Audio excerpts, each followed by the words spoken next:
Libertad de prensa no es solo poder hablar de lo que uno quiere hablar. Es poder hacerlo sin represalias ni hostigamientos. Y de gente con experiencia en la coyuntura y en el trajinar incierto que ha tenido nuestra economía en los últimos años. Yo diría desde siempre, qué pena decirlo, pero cada quien ha venido con su instrumento, con su pieza musical y nos ha ofrecido en un escenario aparentemente pluralista, pero que en definitiva ha sido incongruente y ajeno en muchas ocasiones a las necesidades de una obra coherente, un trazo como el chileno, como tal vez incluso el peruano, que en los últimos años, aunque usted no lo crea, desde el arribo al poder del presidente Fujimori, realizó acciones bastante contributivas al recambio que ha tenido la economía peruana. Y ahora es suscitadora de expectativas la economía peruana. Ahora da empleo a muchísimos venezolanos, vean ustedes. Nosotros, en cambio, estamos en una situación inentendible, por lo menos para este periodista que no entiende a profundidad los fenómenos económicos, pero que ha hecho un seguimiento dilatado de los mismos. ¿Cómo así estamos en deflación? Sin embargo, estamos en recuperación. ¿Cómo entiende Mauricio Pozo este problema? Son dos cosas antagónicas. Y él dice en una crónica de esta mañana que el resultado de la inflación de febrero fue de 0.15% en términos mensuales y de 0.14% de forma anual. Es el sexto mes consecutivo con inflaciones anuales negativas, lo que técnicamente puede configurar un problema deflacionario.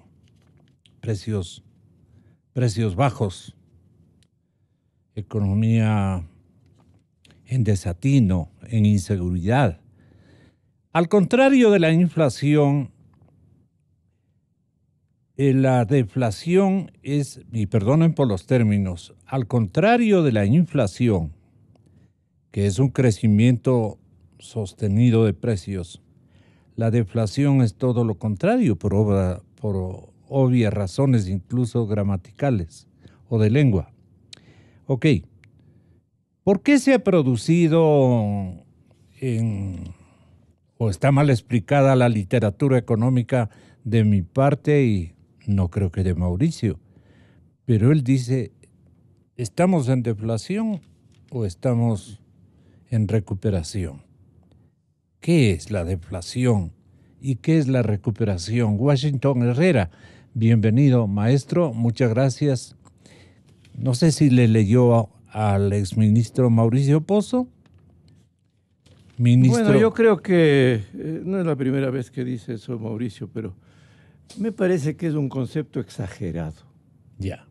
¿Por qué? Son todavía pequeñas cifras que pueden variar de un mes a otro en el transcurso de este año. Creo que por ahí no está la cosa. Yo creo que el asunto es mucho más profundo para lograr la recuperación y dejar el inmovilismo económico que estamos viviendo ahora. Por ejemplo, yo creo que la ministra de no Finanzas, es deflación, pero sí es inmovilismo. Es inmovilismo en términos de que el gobierno no ha tomado el liderazgo de una conducción económica radical que le permita salir adelante. Ese es el inmovilismo que estamos viviendo. Por eso para romper el inmovilismo hay que hacer algunas cosas.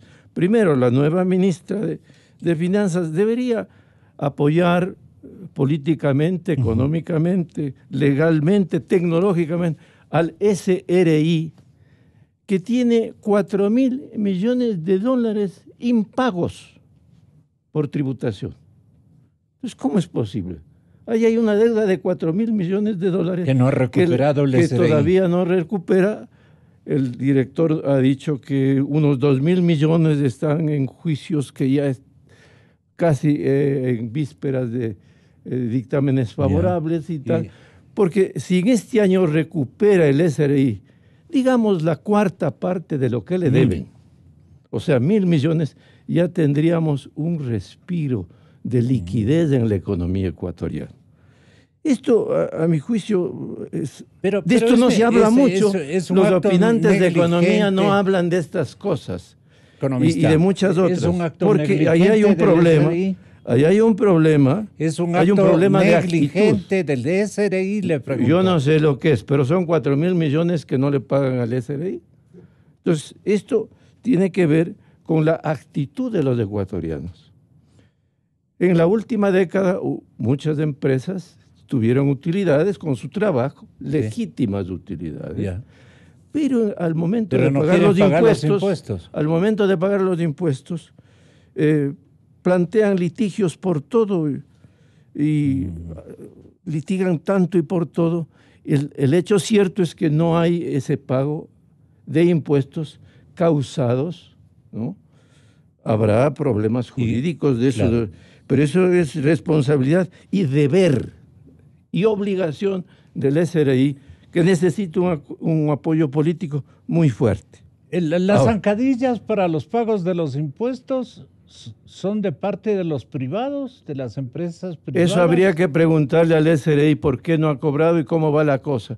Porque ahí tendríamos un alimento a la liquidez, que dejaría de pensar en los nuevos impuestos, en las tasas, porque saldría este año positivamente. Otro asunto que tiene que ver con la actitud es que, según el Banco Central, los exportadores están reteniendo una buena parte de sus ingresos en el exterior. No ingresan los dólares de las exportaciones ecuatorianas en algunos sectores que el Banco Central no quiere decir cuáles son. Y por otra parte, adicionalmente, en 2017 ha habido giros al exterior de ecuatorianos por 2.800 millones de dólares. Entonces yo le estoy hablando de la actitud frente al país en un momento muy delicado de la economía, en donde necesitamos que todo el mundo reme para salir del inmovilismo positivamente. Una manera, por ejemplo, de que el gobierno podría ayudar a las empresas que tienen problemas sería, y aquellas que cumplen bien con las obligaciones tributarias, a ellas hay que ayudarles.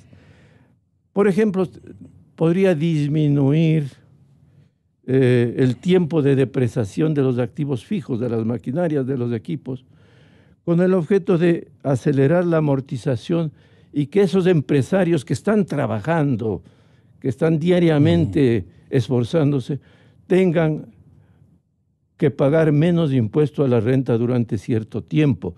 Eso tiene dos objetivos fundamentales. Primero, que las nuevas empresas puedan traer maquinaria nueva, porque muchas traen usada por los costos, claro, a sabiendas de que van a amortizar en poco tiempo y eso les favorece a su impuesto a la renta, podrían hacerlo. Y para las empresas existentes, que muchas de ellas están obsoletas, se verían estimuladas en importar maquinarias y equipos nuevos para ingresar a la carrera tecnológica, que ya la estamos perdiendo de vista. Estamos perdiendo el bus o el tren de la carrera tecnológica. Entonces, esas son cosas que el gobierno tendría que hacer para los empresarios que necesiten esta ayuda. Pero usted no está olvidándose en cosas que estamos en época de Alianza País, que es un escenario donde no se ve coherencia, no se mide el éxito empresarial. Por supuesto, el gobierno debe tener coherencia, porque lo primero que tiene que hacer el gobierno es reducir el tamaño del Estado en forma seria, en forma radical, programable, porque tampoco puede subsistir el inmovilismo en ese aspecto, claro, por favor. Por ejemplo, si el Estado dice, yo me comprometo. Respecto a la deflación, yo sí creo que es una muestra de que la economía no está en recuperación. El discurso, sobre todo del ministro de la Torre, era de que, dado que la economía creció en 2017, eso reflejaría una recuperación económica, pero en algo en lo que hemos venido insistiendo es que ese crecimiento de 2017 estuvo sustentado principalmente por el financiamiento que obtuvo el gobierno, que le permitió inyectar recursos a la economía, con lo cual en algo se dinamizó el consumo tanto público como privado, no así la inversión que sigue cayendo y tampoco las exportaciones que empezaron a caer en el tercer trimestre del año pasado. En ese sentido, que ya acumulemos 6 meses consecutivos con una tasa de inflación anual negativa, sí es, en mi opinión, una muestra preocupante porque estaría reflejando que el consumo no es un consumo robusto, ¿sí? Que la gente está pensando 2 y 3 veces antes de gastar en algo. Y hay un tema bastante grave con la deflación, porque la deflación hace que el comportamiento de los agentes económicos cambie. Por un lado, los consumidores privados pueden decir, por ejemplo, ¿para qué me voy a comprar un auto ahora si probablemente dentro de 3, 4, 5, 6 meses el precio esté un poco más bajo?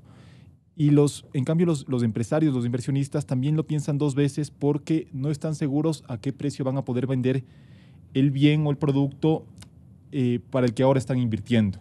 Entonces, la deflación es un tema bien complicado, puede serlo incluso más aún en un país como el Ecuador, que por el modelo de dolarización no tiene una política económica propia. Y es sobre todo un reflejo de que la economía no se está recuperando. Y tiene otros problemas adicionales de la deflación. Pero hay un elemento que parecía un estímulo. Hay una especie de fuga alimentaria procedente especialmente de Venezuela. ¿Usted no cree que esa es una demanda incorporada recientemente y que debe haber hecho que especialmente el sector comercial y el sector productivo se alienten con ese paso? Porque hay gente en tránsito y hay gente que aparentemente se queda en Ecuador. Pero hay una fuga alimentaria que, por ejemplo, a los colombianos les ha superado en términos de productividad, de lo que me han contado. Bueno, eso yo no creo que en el Ecuador sea suficiente para decir que los venezolanos que se han establecido en el país o que estén en tránsito puedan haber movido aumentado el consumo. Sí. En realidad, en muchos casos son gente que con todo su derecho vienen a buscar mejores oportunidades en un país que no le está pasando tan mal como el suyo. Pero no creo que la llegada de venezolanos al Ecuador haya venido acompañada o haya provocado un crecimiento en el consumo doméstico. Por otro lado, Gonzalo, hay un tema adicional con la inflación negativa, llamemos la deflación, y es que eso también incrementa los costos financieros de las empresas, porque la tasa de interés real para una empresa que está en un proceso o cuyos productos están vendiendo a precios menores que antes, la tasa de interés, si es que esa empresa tiene una deuda con algún banco, es mayor en la actualidad que antes, porque finalmente los precios o los ingresos por ventas de esa empresa se ven reducidos, pero la tasa de interés que pagan sigue siendo la misma, y eso también puede traer problemas para la inversión. Y hay un tema sobre algo que mencionó Washington, que yo no creo que ahorita, aunque el gobierno diera estímulos a la inversión privada, por ejemplo, en el caso de disminuir los plazos de depreciación de los activos, hay un estudio del Banco Central según el cual el uso de la capacidad instalada, es decir, en qué porcentaje están usando las empresas en la actualidad las máquinas o los galpones o las fábricas que tienen a su disposición, está bastante bajo en los sectores de construcción, de comercio, de industria. Entonces, por más incentivo que se diera en la actualidad a la inversión en maquinaria y equipo, me parecería que probablemente no traería un resultado positivo inmediato, porque dado que el uso de la capacidad instalada es muy bajo, eso significa que las empresas más bien tienen por lo pronto máquinas, por ejemplo, que no están utilizando. Y finalmente, respecto a algo que usted leyó... ¿Pero la activación económica ha dependido de la deuda? En el último año, evidentemente. Es decir, yo sí creo que fue tan claro que si el gobierno no hubiera obtenido los 10.000 millones que obtuvo el año pasado, el gobierno del presidente Correa y a partir de la segunda mitad del presidente Moreno, no hubiéramos tenido un crecimiento económico, sino una contracción, yo diría, bastante ¿Y usted severa. le da a eso categoría de modelo? No, a ver, es un modelo, finalmente es la continuidad de lo que el presidente Correa había venido haciendo en los últimos años. Postergar el ajuste, endeudarse, aunque sea en condiciones muy onerosas, para poder inyectar recursos a la economía y que la gente no sienta una escasez de liquidez en la economía. Ya. Pero evidentemente, y así lo han reconocido incluso la ministra entrante, eso no es sostenible. Ya ha dicho que habría que cambiar esta necesidad de endeudamiento, por ejemplo, por un mayor ingreso de inversiones. Para que entienda el público, ¿por qué nos prestan tan caro? Porque el Ecuador es considerado un país más riesgoso que otros de la región. Y en buena parte eso se debe, por un lado, a la situación actual de las finanzas públicas. Un déficit de 7 puntos del PIB durante ya 3 años consecutivos no es sostenible en ninguna parte del mundo. Y por otro lado, también al mal historial crediticio del Ecuador. Y en eso tiene bastante que ver la actual ministra, porque ella fue quien estuvo encabezando el proceso por el cual Ecuador primero declaró el default de los bonos 2012 y 2030 y luego, cuando los mercados creían que el Ecuador ya no iba a pagar esos bonos, los recompró a un precio mucho menor al nominal. Eso fue una viveza criolla. Y el presidente Moreno comete una incongruencia terrible al nombrar la ministra de Economía y Finanzas, ¿o es una orden que viene del exterior para que le nombren a María Elsa? No, en realidad del exterior yo no entendería. Es una persona cercana a Gustavo Larrea y por lo tanto Democracia Sí, entonces por ahí tal vez sea un acuerdo con Democracia Sí. Pero el tema es que no es un asunto de visiones, de modelos, yo no creo que o la es ministra, un asunto de amistad. Yo no creo y que de la ministra confianza. tenga una visión muy distinta a la que haya tenido, por ejemplo, el ministro Carlos de la Torre. De hecho, hay que recordar que la ministra fue durante el gobierno anterior ministra de Finanzas durante 1 año y medio, y en el cual no únicamente se dio este default de la deuda, sino que también, aunque ella no haya sido directamente la ejecutora de estas medidas, por ejemplo, el impuesto a la salida de divisas aumentó 2 veces en ese periodo, de 0,5 a 1% y de 1 a 2%. Sí. Y además, el anticipo del impuesto a la renta, que ha causado tantos dolores de cabeza a muchas empresas, se convirtió también en ese periodo en un impuesto mínimo, es decir, ya la devolución de ese impuesto estaba prácticamente descartada. ¿Y por qué decimos en Cordes entonces que hay una incongruencia en el gobierno al nombrar a María Elsa Viteri? Obviamente, reconocemos en la misma columna que es probable que la señora quiera rectificar lo que se hizo antes. Pero tomando en cuenta su anterior gestión, entonces no solo se dio el default, lo que complica mucho la situación porque el Ecuador lamentablemente va a tener que seguirse endeudando este año, porque si es que cortáramos el financiamiento por completo, viviríamos una contracción muy severa en este año. Y por otro lado, porque tenemos, por ejemplo, en Comercio Exterior a Pablo Campana, que propone eliminar el impuesto a la salida de divisas para las nuevas inversiones, y a la vez ahora tenemos en Economía y Finanzas a María Elsa Viteri, que, insisto, en su periodo anterior, cuando era ministra con Correa, se incrementó 2 veces el impuesto a la salida de divisas. Entonces, ¿qué visión va a prevalecer? ¿Usted prevé en una el gobierno? colisión de Campana y Viteri en ese campo? Bueno, el presidente tendría que aclarar qué visión es la que va a prevalecer, o salvo que la ministra Viteri... Si él ha dado haya reglas de rectificado. juego, ¿hacia dónde apuntaría Moreno? En realidad, el manejo económico del presidente Moreno para mí es una gran incógnita. Primero hay que reconocer, Gonzalo, que se está ofreciendo un nuevo plan económico cuando el anterior se aprobó a finales del año pasado. Es decir, a los 3 meses tenemos que corregir el programa económico que se presentó y se aprobó recién a finales de 2017, lo que habla muy mal del plan económico anterior. Claro.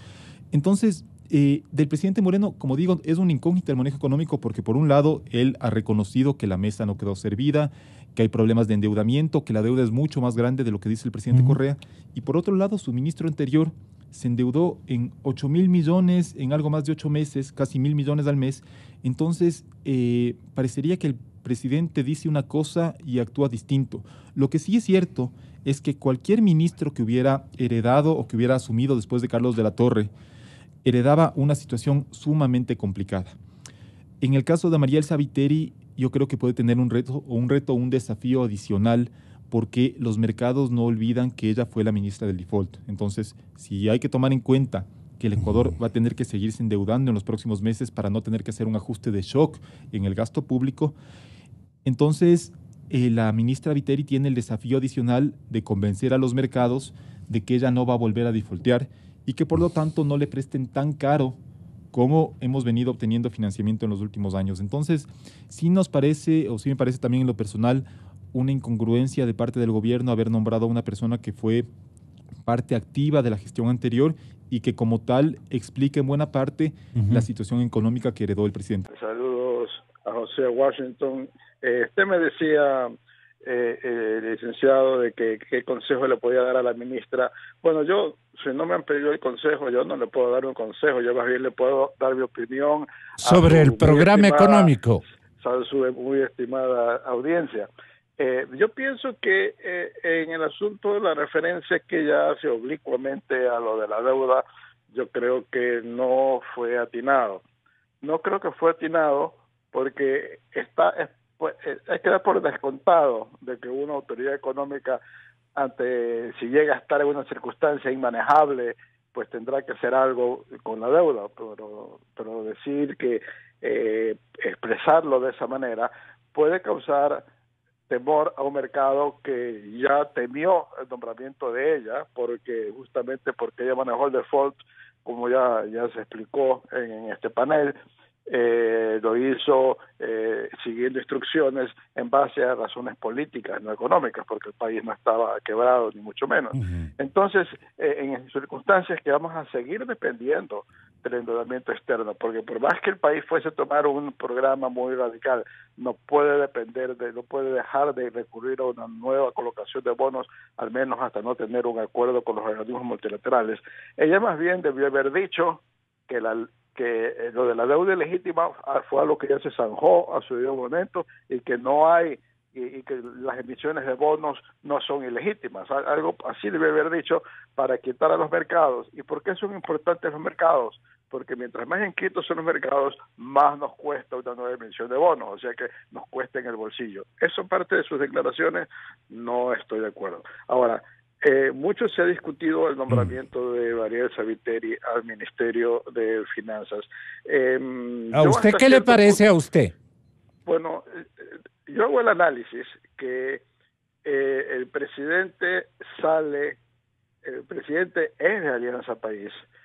Él de economía no ha estado vinculado a ese sector para nada. Lo único es vinculación de alguna manera con lo económico fue durante su periodo vicepresidencial, que en ese periodo vicepresidencial la gente que manejó el equipo económico es lo que él conoce, y además él considera que ese primer gobierno de Rafael Correa fue bueno, que se dañó después cuando ya quiso una nueva reelección. Entonces lo lógico era de que él buscase a alguien que conociese de aquel entonces, que pudiese haber sido María Elsa Viteri, puede haber sido Fausto Ortiz, etcétera. Entonces, en ese instante, desde ese punto de vista, entiendo, es muy difícil pedirle a un socialista que viene de Alianza País que escoja como ministro a un economista vinculado con políticas ortodoxas. Entonces, en ese sentido, no es que me parecía que era el mejor nombramiento posible, pero me parece que entre las opciones de él se entiende que es de ese nombramiento. Ahora, aparte de lo que ha dicho de la deuda, María Elsa, las demás declaraciones son muy positivas, me parece, porque ha hablado de que no es que van a subir impuestos, ha hablado de que tiene que el ajuste venir por lado del sector público. Dice ella, economista, que hay que mejorar la eficiencia en el gasto público también. Por eso, ese es el énfasis. Entonces, si ella pone ese énfasis, me parece que, y dentro de lo que hemos conversado con José dentro del grupo del Foro Económico, nos parece que por ahí debe ir el punto central de cualquier ajuste. El punto central de un ajuste, no decimos que únicamente vaya a tener que ir por ese lado. En todo caso, me parece que esas declaraciones iniciales son buenas. Ahora, el que ella sea parte de lo que dice Gustavo Noboa de que son la misma cosa, yo le veo otro matiz a la situación. Son la misma cosa en el sentido que son Alianza País, pero dentro de Alianza País se pelean entre Moreno y Correa por ser quien manda, ¿no? Entonces Moreno está tratando de conseguir que casi todos los de Alianza País pasen de seguirlo a Correa a seguirlo a él, ¿no? Entonces, pero sí, son los mismos, sin duda, son los mismos, pero quiere el cambio de jefe. Entonces, en ese sentido, también es aceptable para el bloque de Alianza País que vaya una ministra que fue ministra de Correa. Claro. Pero sabemos que ella últimamente ha estado más vinculada con Gustavo Larrea. ¿Por qué le paró en seco el programa economista Walter Spurrier, el que ya le tenía preparado el anterior ministro? Es absolutamente lógico que ella haga eso. Es absolutamente lógico porque ella no va a ir a aplicar un programa preparado por otra persona. Tiene que ser un programa de ella, ¿no? Ahora, va a ser difícil que en 15 días comience de cero, pero ella va a tener que hacer un programa de acuerdo a lo que ella piensa, no de acuerdo a lo que pensaba el ministro anterior. Entonces, pero lo que pensaba rectificar en pocos días se fue hasta fin de mes. Debe haber encontrado un instrumento que no le servía para nada. Hablaba solamente de más deuda, qué sé yo, y nada de una economía más virtuosa, si cabe el término, en términos de producción.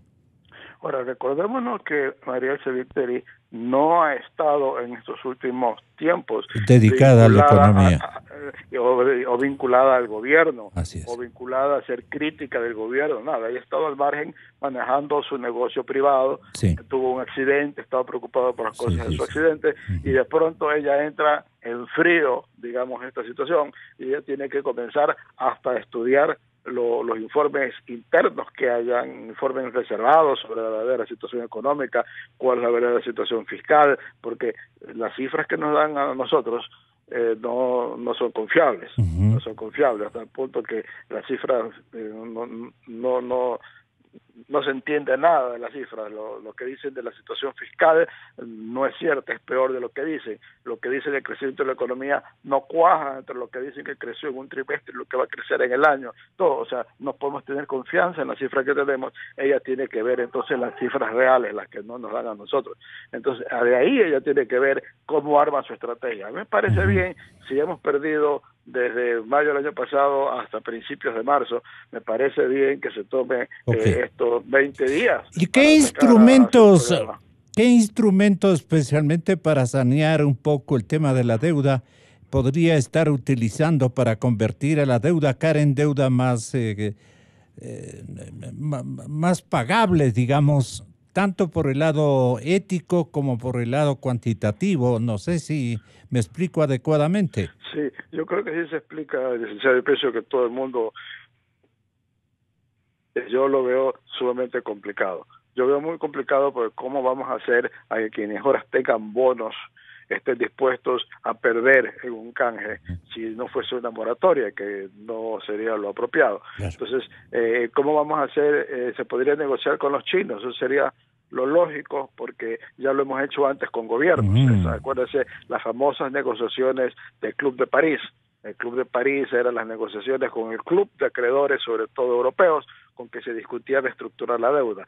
Se reestructuró la deuda con ellos, que era una deuda originada en obras, más o menos lo mismo que tenemos con los chinos, y a las finales eso se ha venido pagando. El Ecuador todos los años reestructuraba los vencimientos del año y a las finales hemos cumplido. O sea que eso, entonces, ahora los chinos, de lo que hemos visto con otros países, son muy duros para esa reestructuración. Son muy duros, pero entonces hay que ver qué se pudiese hacer. Alguna vez el ministro de Petróleo dijo si pudiésemos conseguir un crédito muy importante para pagar los créditos anticipados, que los créditos que nos dieron por las ventas anticipadas, que realmente es una deuda, no una venta anticipada. Y quedarnos en buena época con el petróleo para venderlo nosotros. Y para venderlos a mejores precios, a un precio superior al que estamos vendiendo.